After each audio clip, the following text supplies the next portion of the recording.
వరంగల్లో జరగబోయేటువంటి రజతోత్సవ సభను విజయవంతం చేయాలని చెప్పని, స్వచ్ఛందంగా కదిలి రావాలని చెప్పని 20న జరిగేటువంటి సభను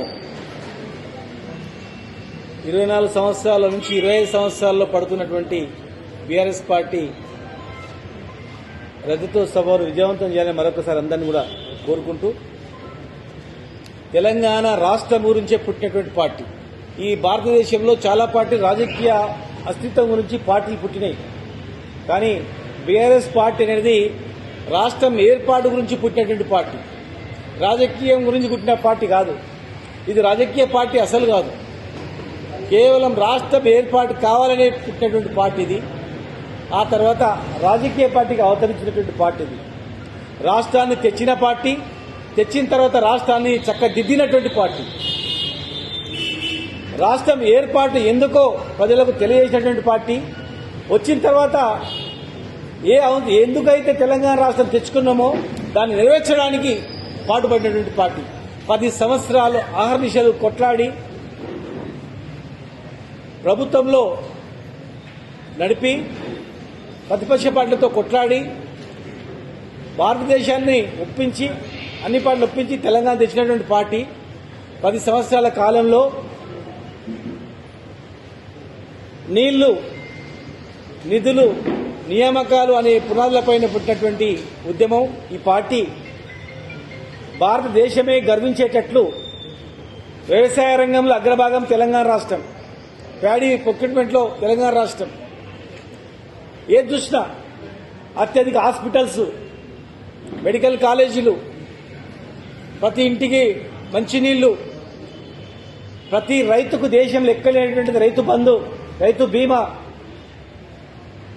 పేద పెళ్లిళ్లకు ఆర్థిక సహాయం, హిందూ, ముస్లిం, క్రైస్తవులకు అన్ని సమానత్వంగా వాళ్ళ మతాలను గౌరవించుకుంటూ, వ్యవసాయాన్ని అభివృద్ధి చేసుకుంటూ, అన్ని కులవృత్తులను పునరుద్ధరణ చేసుకుంటూ, తాగడానికే నీళ్లకు కష్టంగా ఉన్నటువంటి ఈ ప్రాంతాన్ని సాగునీరు దేవుడెరుగు అన్ని రంగాల్లో తీర్చిదిద్దుతూ వలసలను బంద్ చేసి బతుకుదెరువు అంటే పాలమూరు అని చూపించే రీతిలో ఈ మహబూబ్నగర్ ఎంపీగా ఉన్నప్పుడే రాష్ట్రం రావడం,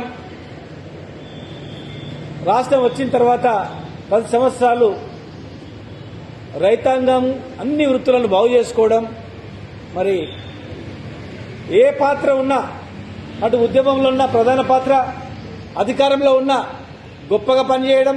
ఈరోజు ప్రజలు మోసపోయి అనేక హామీలు ఇస్తే ఇంకా బ్రహ్మాండంగా అవుతామని చెప్పి ఓట్లు వేసినా ఈరోజు ప్రతిపక్ష పార్టీగా కూడా ఎక్కడికక్కడ ప్రజా సమస్యలపైన తెలంగాణకు అన్యాయం జరిగితే నిలదీస్తూ, నీళ్లకు అన్యాయం జరిగినా నిలదీస్తూ, భూములకు అన్యాయం జరిగినా, భూములు అమ్ముకుంటున్నా, విద్యార్థులకు అన్యాయం జరిగినా, ఎవరికి అన్యాయం జరిగినా దాన్ని ఎదిరిస్తూ ముందుకు నడుస్తున్నటువంటి పార్టీ, భవిష్యత్తున్నటువంటి పార్టీ, భవిష్యత్తులో మళ్లీ ప్రజలు కోరుకుంటున్నటువంటి పార్టీ. రాకముందు చూసిన ప్రజలు, తెలంగాణ వచ్చినాక చూసిన ప్రజలు, ఇప్పుడు చూస్తున్న ప్రజలు, రేపు భవిష్యత్తు ఏందో కూడా ప్రజలే నిర్ణయిస్తారు. కనుక మనది ఒక ఉద్యమ పార్టీ కనుక స్వచ్ఛందంగా అందరూ కూడా 27న జరగబోయే వరంగల్ సభకు మహబూబ్నగర్ జిల్లా దూరం ఉంది కనుక 9 గంటలకే బయలుదేరాలి. చాలామంది మా మిత్రులు కొంతమంది ముందే ట్రైన్ పోవాలని శ్రీనివాస్ రెడ్డి గారు కొంతమంది అడిగితే, కొంతమంది ఉదయమే ట్రైన్ కూడా మేము వెళ్తున్నాం, బస్సులోకి వెళ్తున్నామని చెప్పడం జరిగింది. కనుక మీడియా ప్రతినిధులు కానీ, సోషల్ మీడియా ప్రతినిధులు కానీ, యువకులు కానీ, స్వచ్ఛంద సైనికులు కానీ, ఇది మన ఒక ఉద్యమ పార్టీ కనుక మనము ఈ మహబూబ్నగర్ను, తెలంగాణ రాకముందు చూసినాం, తెలంగాణ వచ్చిన తర్వాత మన పరిపాలన చూసినాం. ఈరోజు ఏం జరుగుతుందో, రైతులకు ఏ విధంగా ఉందో, దళితులకు ఏ విధంగా ఉందో, బడుగు బలహీన వర్గాలకు ఏ విధంగా ఉందో, మైనార్టీలకు ఏ విధంగా ఉందో, రైతాంగం ఏం కష్టపడుతుందో అన్ని చూస్తున్నాం. కనుక ప్రజలు ఏం కోరుకుంటున్నారో చూస్తున్నాం. కనుక ఇంకా మనం పార్టీ మున్ముందు రోజుల్లో గట్టిగా ఉండడానికి మనం అందరం కూడా కృషి చేయాల్సిన అవసరం ఉంది. స్వచ్ఛందంగా అందరు తల్లులు రావాలని చెప్పని మీ అందరిని కూడా కోరుకుంటూ, జై తెలంగాణ, జై కేసీఆర్, జై కేటీఆర్.